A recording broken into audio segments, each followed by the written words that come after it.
नमस्कार दोस्तों, आपने देखा होगा क्रूड ऑयल का प्राइस जिस तरह से ऊपर गया था उसकी वजह से रशिया ने यहां पर भारत को काफी हैवी डिस्काउंट पर ऑयल देने का निर्णय किया था। लेकिन इसके बाद यहां पर एक और खबर ये आ रही है कि ईरान ने भी भारत को ऑफर किया है क्रूड ऑयल। ये आप देख सकते हो, जो ईरान है इसकी राजधानी तेहरान, इनके द्वारा पहले भारत के साथ काफी अच्छा डील हुआ करता था। हम बड़ी मात्रा में ईरान से जो ऑयल है वो मंगाया करते थे और आपको पता है कि भारत का काफी ज्यादा इंटरेस्ट आपको ईरान में मिलेगा। जैसे कि एक तो जो चबहार पोर्ट हो गया उसको भी बिल्ड किया गया है, और तो यहां पर उसमें कुछ प्रॉब्लम देखने को मिल रही है क्योंकि अफगानिस्तान में पॉलिटिकल चेंजेस हुए हैं। लेकिन उसके बावजूद भी अब यहां पर जो खबर आ रही है कि Iran ready to meet India's energy needs moots relaunching rupee rial mechanism. तो इसके बारे में डिटेल से चर्चा करेंगे। रूपी रियाल मैकेनिज्म क्या था, अभी तक क्या होता था, यहां पर क्या हो सकता है, काफी कुछ जानने को है इस वीडियो में। चलिए आगे बढ़ते हैं। लेकिन उसके पहले ध्यान रखिएगा, कोई भी कोर्स अगर आप परचेस करते हैं स्टडी IQ पर, यूपीएससी, जुडिशरी, बैंकिंग, तो यहां पर आपको अंकित 33 कोड इस्तेमाल करना है, क्योंकि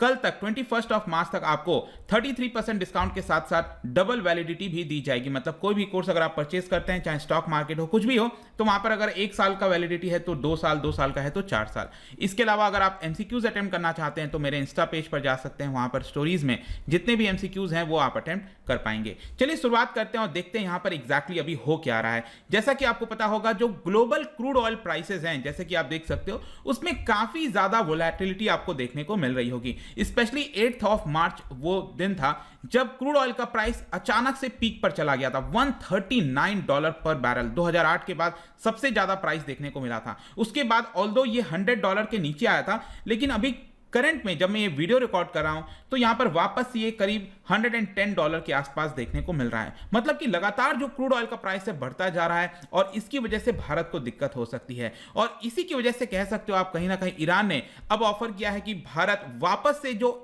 ऑयल का ट्रेड है वो स्टार्ट कर दे, क्योंकि ऑयल की वजह से क्या होता है ना, जितना ज्यादा प्राइस बढ़ता जाएगा उसकी वजह से जो इन्फ्लेशन है उसका बड़ा खतरा रहता है। ट्रेड डेफिसिट मतलब बाहर के देशों से जो हम मंगाते हैं, इंपोर्ट कराते हैं, उसमें हमें बहुत सारा डॉलर पे करना होता है, तो ट्रेड डेफिसिट देखने को मिलता है। और इसके अलावा जो रुपी है वो काफी वीक हो जाता है, डेप्रिशिएट हो जाता है। तो इन सारे कारणों की वजह से क्रूड ऑयल का काफी इंपॉर्टेंट रोल है। तो अगर हमें सस्ते दाम पर क्रूड ऑयल मिल जाते हैं, अगर हमें ईरान जिस तरह से रशिया, जैसे खबर आ रही है रशिया से $20-25 सस्ता हमें दे रहा है, वैसे अगर ईरान भी हमें ऑफर कर सकता है सस्ते में, तो एक भारत के लिए बड़ी बात होगी। अब यहां पर आप देख पाओगे जो ईरान के एम्बेसडर हैं भारत के अंदर, अली चेगेनी, उनके द्वारा ये पूरा बयान आया और उन्होंने कहा है कि हम ऑफर करते हैं रीलॉन्च, मतलब रीलॉन्च ऑफ रूपी रियाल ट्रेड। रियाल क्या है? रियाल बेसिकली ईरान की करेंसी है और रूपी भारत की करेंसी है। तो rather than trading in dollars, यहां पर बात कही जा रही है कि डायरेक्टली रूपी और रियाल में हम यहां पर ट्रेड कर सकते हैं। और अगर ऐसा होता है तो दोनों देश के बीच में पोटेंशियल है कि $30 बिलियन का हम ट्रेड कर पाएंगे,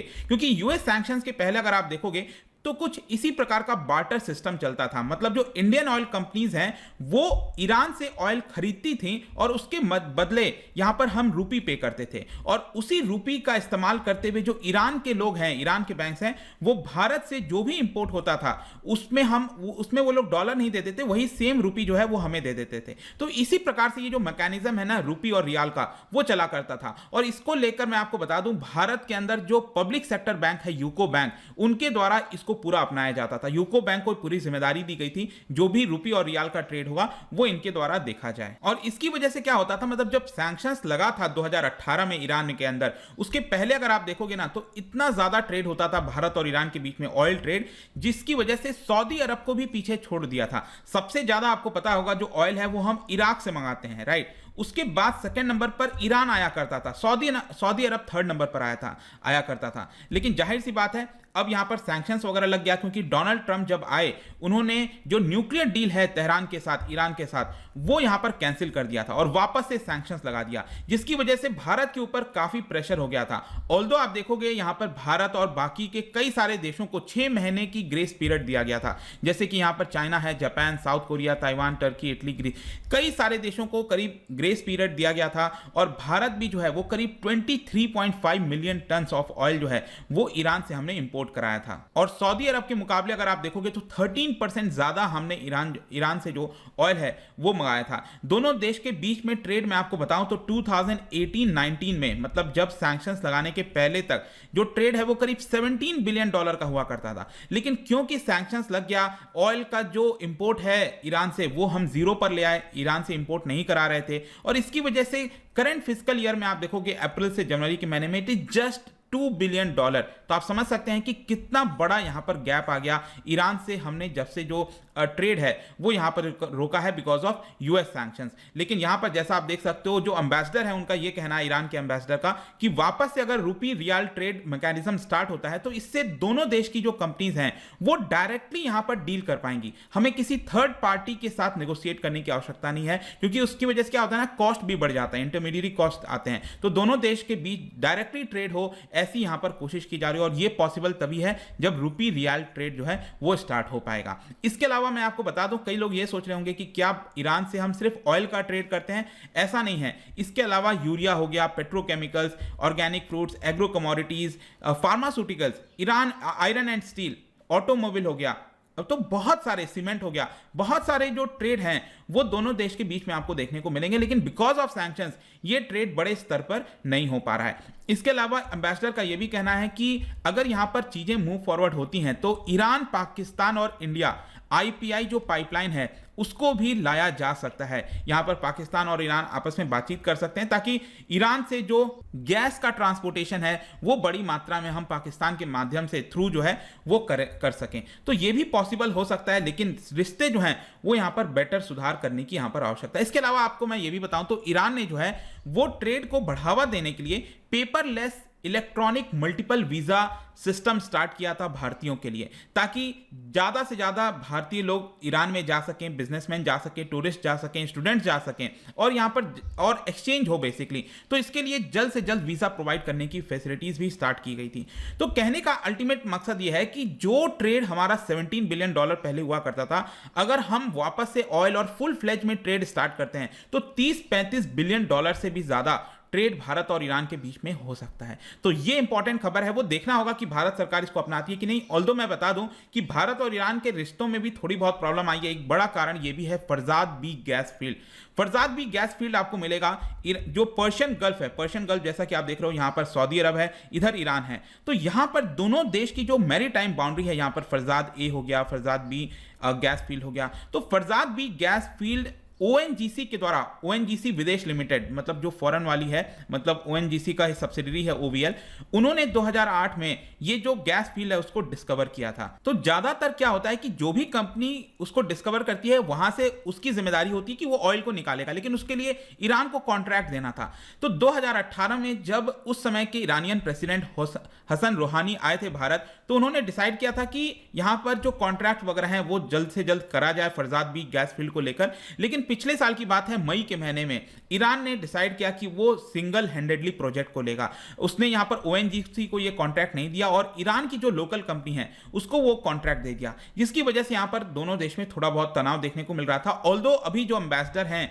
चेगेनी, उनका ये कहना है कि यहां पर अभी भी डोर ओपन है अगर भारत पार्टिसिपेट करना चाहता है, वो एक अलग बात है। इसके अलावा यहां पर चबहार पोर्ट आपको पता ही है भारत के द्वारा बिल्ड किया, लेकिन उतनी बड़ी एक्टिविटी नहीं हो रही है जो हमने पहले सोचा था कि चबहार पोर्ट पर यहां पर बड़े स्तर पर हम एक्टिविटी स्टार्ट करेंगे, ट्रेड स्टार्ट करेंगे, नहीं हो पा रही। उसका कई कारण है, एक तो ईरान के साथ रिलेशन, दूसरा जो अफगानिस्तान में जो पॉलिटिकल चेंजेस हुए हैं उसके माध्यम से पहले हम सोचते थे कि इसके माध्यम से बड़ी मात्रा में मदद कर पाएंगे अफगानिस्तान में, अभी वो पॉसिबल नहीं हो पा रहा है तालिबान की वजह से।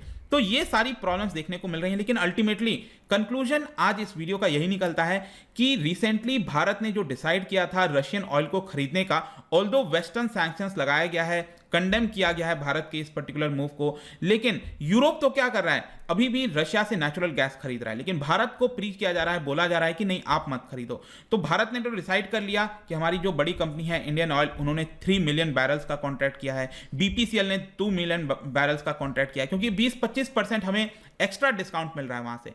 तो इसकी वजह से क्या है कि भारत की जो डिपेंडेंसी है उसमें थोड़ी सी यहां पर हमें रिलैक्सेशन मिल सकता है। अदरवाइज अगर इतने बड़े पैमाने पर अगर हम इतना महंगा ऑयल मंगाएंगे तो डेफिनेटली इसका एक नेगेटिव इंपैक्ट करेगा भारत की इकोनॉमी पर। तो डेफिनेटली ये वाला जो कदम है ईरान ने अब ऑफर किया है, देखना होगा कि क्या भारत इसको एक्सेप्ट करता है नहीं करता है। लेकिन आप एक तरह से कह सकते हैं कि जियोपॉलिटिक्स के अंदर एक बड़े चेंजेस देखने को मिल रहे हैं, मतलब जो अलायंसेस हैं उसमें थोड़ा बहुत आपको शिफ्ट देखने को मिल रहा होगा। देखते हैं आगे क्या होता है। बट जाने से पहले एक इंटरेस्टिंग क्वेश्चन, क्योंकि हम ईरान की बात कर रहे हैं तो एंशिएंट टाइम्स में क्या होता था, ईरान में इराक में वहां पर कनत ये कंस्ट्रक्ट किया जाता था। क्या बता सकते हो कनत क्या है एग्जैक्टली इन 4 ऑप्शन में से? इसका राइट आंसर आपको पता ही है, मेरे इंस्टाग्राम पर तो मिलेगा ही, वहां पर अगर आप नहीं हो कोई बात नहीं, टेलीग्राम से भी ले सकते हैं इसका सही उत्तर। मैं कई सारे जो एमसीक्यूज हैं वो यहां पर स्टोरीज में डालता रहता हूं। बाकी अगर आपको पीडीएफ चाहिए तो टेलीग्राम पर आइए, अलग अलग सोशल मीडिया पर भी आप जुड़ पाएंगे। साथ ही साथ यूपीएससी या फिर किसी भी एग्जाम की तैयारी कर रहे हैं, सिंपली यूज दिस कोड, क्योंकि यहाँ पर आपको maximum discount plus double validity याद रखिएगा कल तक मिलेगी। आई होप की वीडियो आपको पसंद आया होगा। मिलता हूं आपसे next time, till then thank you very much, see you soon.